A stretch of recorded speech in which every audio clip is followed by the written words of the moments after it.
Narami gabay nga pakunta nga abot sa iyong mga sir, abot sa iyong mga asawa, kay imo lang itong ipatay daw. Dili mo ito patay. Kura man itong naabuhat ito kay tungkol sa kabad trip ba yun akong kuhanan ko. So nga, ngayon mo sa ganang mga dutong nakuha nga iyong pang asawa yun. Nakabidyo man na. Dili dapat i-video. For ka na sir, for okay mo na sir ba, kaya mga ikuha sa mong... Sama na. Ay, kuha mo na mga video agad. Nakatrack ka sir wala? Oo, naka-drugs.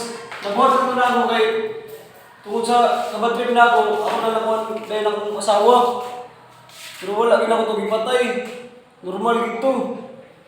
So kayo mo manggipatay, kapila man mo gidunggab. Grabe na mo nadulitan. Sir. Ako kaya ano eh. Kapila man mo gidunggab ng asawa. Katulong. Kita mo ka po sa video. Pero Grabe rin mga kabuta na to, kaya mo pa doon saksak ng kadaghan ng kuhaan. Now, kung sa may nataon din mga ito nga time dahil. wala na ako ito natuyo. Pupunto na kuwan nga. Video-video mo na. Ang mga anak sir. Wala na kayo mo mag-report.